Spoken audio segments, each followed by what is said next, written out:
Hey guys, nice to see you again. So, we all know deceptions happens any time and everywhere in our daily life. We need some information so we can prevent from cheated by someone.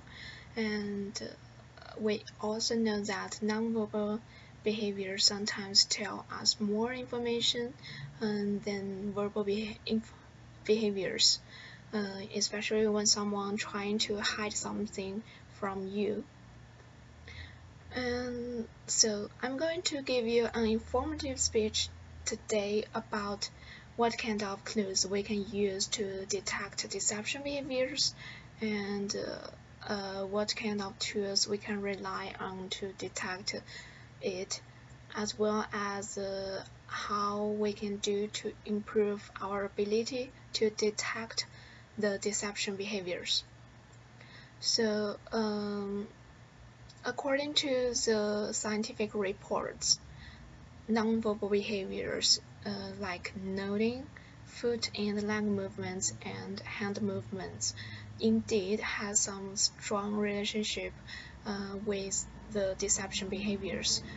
Um, the negative relationship, which means when someone is cheating, the behaviors of nodding and foot and leg movements and hand movements will decrease. But there is no direct evidence to indicate that eye contact has some direct relationship with the deception behaviors.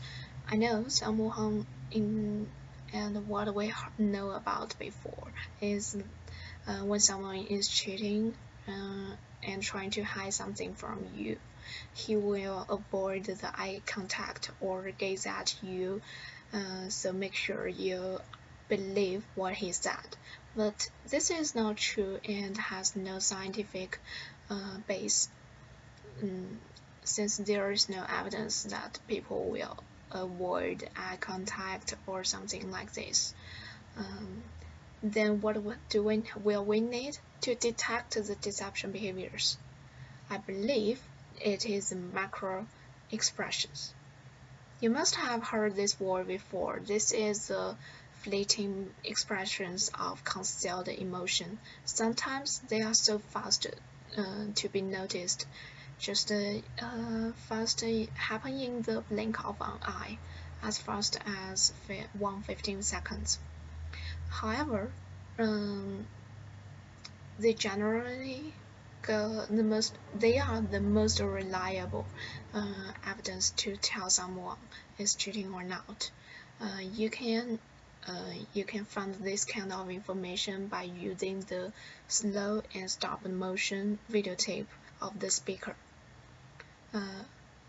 But since we can't have this kind of tools or equipment by our own, what can we do?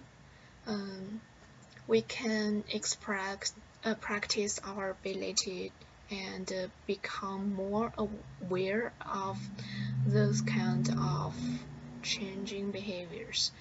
And what we need to do is we can ask them some questions about what you know has been true, so you can establish about a baseline about this person, like the frequency of his leg movements and the time how he stares something, and you can have a general concept about his normal behaviors.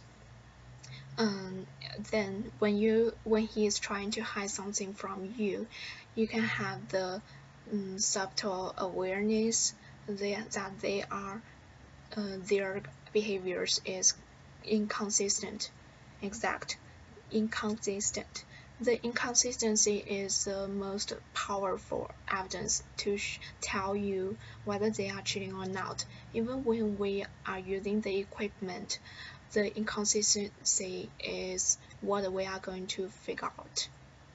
So, um,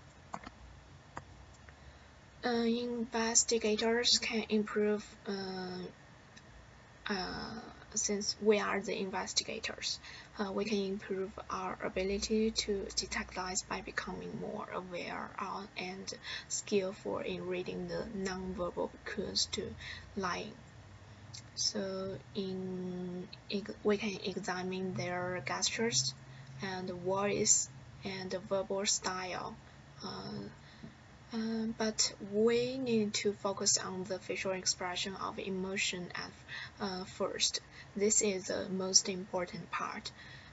And what we talked about before is a baseline. We need to establish a baseline first, and then you can have a general concept about their macro expressions. So what I'm talking about is the behavioral clues can be used to detect deception behaviors. You can use clues about gestures and unusual voice, like higher or lower, or the quicker or slower. You will have a general concept about those behaviors.